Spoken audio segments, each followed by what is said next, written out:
पीले दांत वाली बहू। रंजना कभी ब्रश नहीं करती थी। उसे कितनी बार उसके माँ बाप ने डांटा, लेकिन उसका कोई असर उस पर होता ही नहीं था, जिस कारण से उसके दांत पीले पीले हो जाते हैं। शादी के बाद अरे बहू, वैसे तो तुझ में कोई कमी नहीं है, पर तेरे दांत इतने पीले कैसे हैं बेटा? कैसे मतलब? कोई सर्जरी थोड़ी ना कराइए। वो तो क्या नाम, मैं ब्रश नहीं करती थी तो पीले हो गए। अब क्या करूं?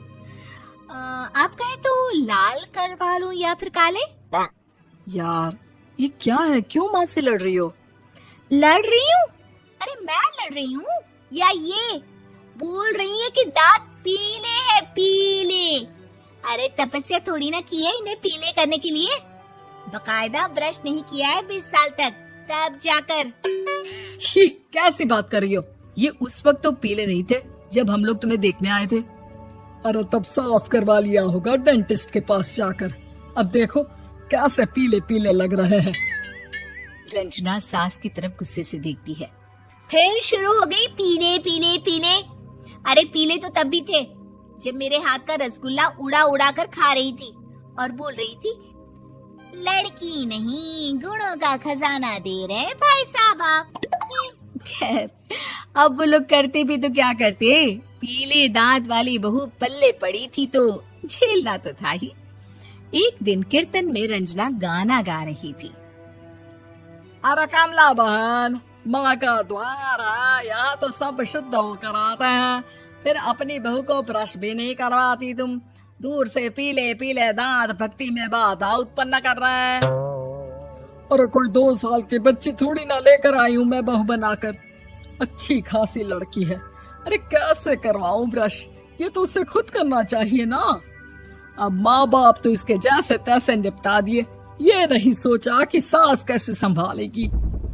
सास बहू को लेकर घर आ जाती है, लेकिन सोच लेती है कि अब इसे लेकर कहीं नहीं जाएगी।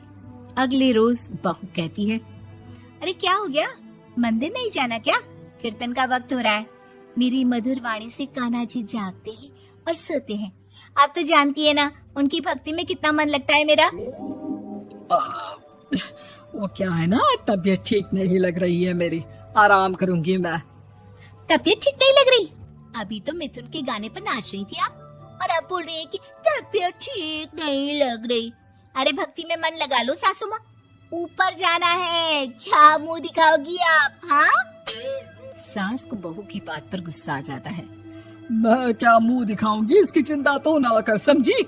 अपने मुंह की चिंता कर, जो ये पीले पीले दांत लेकर हर जगह पहुंच जाती है। पता है लोग कितना मजाक बनाते हैं। ना जी ना, मैं नहीं जाना कहीं तेरे साथ। तो ये बात है। कोई ना, मत जाओ, मैं अपने कमरे में ही बैठकर भक्ति कर लूंगी। ऊपर वाला दांत थोड़ी ना देखता है, मन देखता है, भावना देखता है। और अरे बस बस, तू सब कुछ दिखा, बस ये सफेद चमकदार दांत ना दिखाना किसी को, है? जा यहाँ से।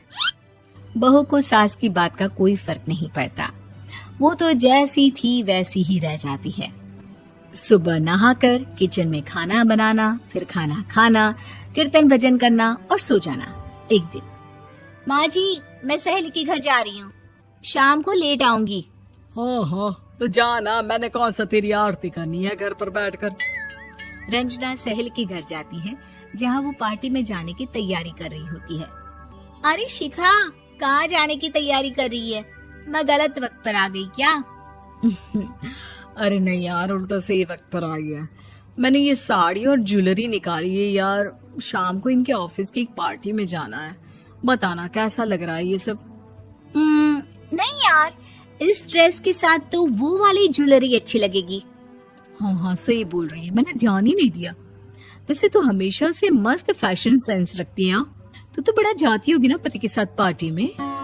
रंजना कुछ नहीं बोलती, बस सोचती है कि यार काश ये बात सही हो जाती, पर मैं क्यों नहीं जाती पार्टी में?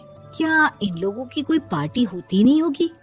रंजना घर आती है और रात में पति से सवाल करती है, एक बात बताइए, आप मुझे किसी पार्टी में क्यों नहीं ले जाते? क्या आपकी यहाँ ऑफिस में पार्टी नहीं होती? पति बेचारा क्या कहता कि दांत पीले हैं तुम्हारे इसलिए। अरे कोई पार्टी होती नहीं हम लोगों के ऑफिस में, तो कहाँ से लेकर जाऊं? और मार्केट, मॉल, कहीं वीकेंड घूमना, कहीं तो। अरे यार सारे हफ्ते में एक छुट्टी मिलती है, तो सोचता हूँ कि आराम ही कर लूं। क्यों? रंजना मन मार के रह जाती है। पहले कभी सास के साथ मंदिर जाया करती थी, लेकिन वो भी सास ने ले जाना बंद कर दिया। घर बैठी बैठी रंजना बोर हो जाती है। तभी उसे आइडिया आता है और वो मायके जाने का सोचती है। सासू माँ, 2 दिनों के लिए मम्मी के घर जा रही हूँ। अच्छा ठीक है, आराम से जा। और हाँ, माँ से कुछ अच्छी आदत सीख कर आना कि कैसे शरीर के हर भाग की तरह दांतों की सफाई भी जरूरी होती है, समझी? शुरू हो गई ना आप। वो लोग आपकी तरह नहीं है कि छोटी छोटी बात का बतंगड़ बना दे। उन लोगों के लिए मैं मायने रखती हूँ, ना कि मेरे पीले पीले दांत। रंजना माँ को बिना बताए उन लोगों को सरप्राइज देती है, लेकिन जैसे ही वो दरवाजे पर पहुंचती है, अंदर देखती है कि घर वाले कहीं जा रहे होते हैं।